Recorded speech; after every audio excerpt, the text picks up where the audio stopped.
4 अगस्त 2026।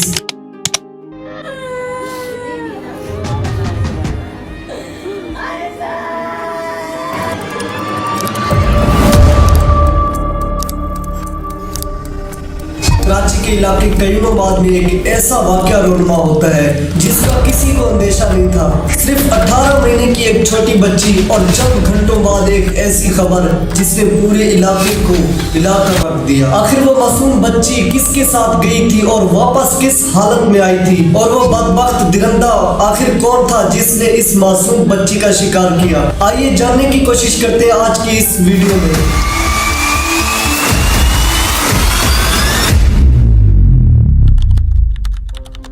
Video में आगे बढ़ने से पहले अगर आप चैनल पर न्यू है तो चैनल को कर लीजिए सब्सक्राइब, क्योंकि हमने 10 के सब्सक्राइबर्स का टारगेट रखा हुआ है। आई नो कि आप करवा देंगे। तो टॉपिक पे वापस आते हैं। अब कहानी को वापस लेकर चलते हैं 4 अगस्त 2026 की उस शाम की तरफ।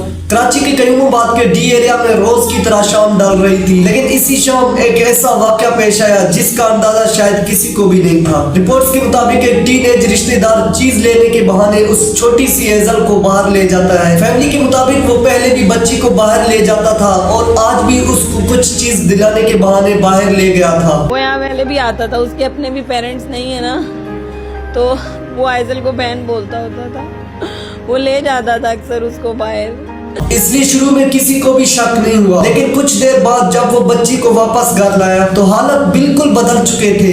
फैमिली ने जब एजल को देखा तो उसकी हालत तशवीशनाक थी। वक्त जाया किए बगैर उसको हॉस्पिटल ले जाया गया। पहले करीबी प्राइवेट हॉस्पिटल ले जाया गया, लेकिन सीरियस कंडीशन होने के बावजूद उसको जिना हॉस्पिटल में दाखिल किया। यहाँ पर डॉक्टर्स ने उसकी जान बचाने की पूरी कोशिश की थी, लेकिन अब तक देर हो चुकी थी और वो मासूम बच्ची जिंदगी की जंग हार गई। सिर्फ 18 महीने की उम्र, जहाँ जिंदगी अभी शुरू ही होनी थी लेकिन उससे पहले ही खत्म हो गई। लेकिन एजल की मौत के साथ कहानी खत्म नहीं होती। असल इन्वेस्टिगेशन तो अब शुरू होनी थी। बच्ची की मौत के बाद मेडिकल लीगल पोस्टमार्टम किया गया। डॉक्टर्स ने डिटेल्ड एग्जामिनेशन किया ताकि इंजरीज और मौत की मुमकिन वजह को समझा जा सके, और इनिशियल मेडिकल फाइंडिंग में जिनसी ज्यादती के मुमकिन असरात सामने आने की बात पुलिस रिपोर्ट्स में कही गई। और जब ये बात एजल की फैमिली को पता लगती है तो वो खुद ही उस रिश्तेदार को पकड़वा कर पुलिस के हाथों में दे देते हैं और पुलिस उस टीनेज रिश्तेदार को गिरफ्तार कर लेता है। लेकिन इसी पॉइंट पर केस में एक इम्पोर्टेंट सवाल सामने आ जाता है, सस्पेक्ट की असल एज क्या थी। शुरुआती रिपोर्ट्स में उसकी एज मुख्तलिफ तरीकों से बताई जा रही थी, जबकि बाद की कोर्ट रिपोर्टिंग के बाद उस लड़के की एज 17 से 18 साल बताई गई। 6 अगस्त को बच्ची के वालिद के हवाले से कराची डिफेंस पुलिस स्टेशन में FIR दर्ज होती है और केस में मर्डर का भी चार्ज शामिल किया गया। लेकिन कोर्ट में किसी भी इल्जाम को साबित करने के लिए सिर्फ अरेस्ट ही काफी नहीं होती,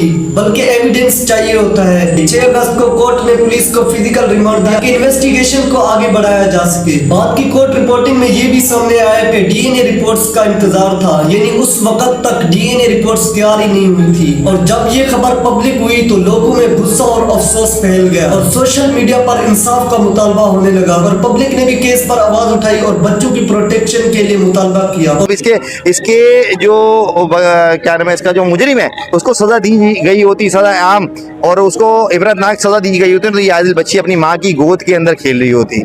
तो पूरे केस के दरमियान एक सवाल बहुत अहम है, आखिर बच्चों को महफूज रखने की जिम्मेदारी किसकी है, फैमिली की, सोसाइटी की या स्टेट की। लेकिन हकीकत यह है कि एक छोटा बच्चा अपनी हिफाजत खुद नहीं कर सकता, उसे महफूज रखने की जिम्मेदारी हम सब पर होती है। एजल के केस में लीगल प्रोसेस भी अपनी जगह मौजूद है, लेकिन एक बात हम सब के लिए वाज़ेह है, एजल सिर्फ 18 महीने की थी। वो अपने लिए आवाज नहीं उठा सकती थी और अपने साथ होने वाली ज्यादती को बयान नहीं कर सकती थी।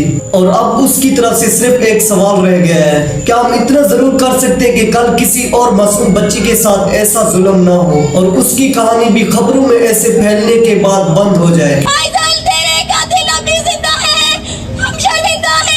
तो फांसी सजाए मौत इधर इधर इधर बांधे, इधर संसार करके सारी दुनिया के सामने इसको मार दे। कि इंसाफ सिर्फ मुजरिम को सजा दिलाने का नाम नहीं, इंसाफ ये भी है कि किसी और एजल को ये दर्द सहना ना पड़े। आपकी क्या राय है इस केस के बारे में, अपनी राय कमेंट करें और अगर वीडियो अच्छी लगी हो तो वीडियो को लाइक करें और चैनल को सब्सक्राइब करें। मैं आपसे मिलता हूँ नेक्स्ट वीडियो में, तब तक के लिए अल्लाह हाफिज।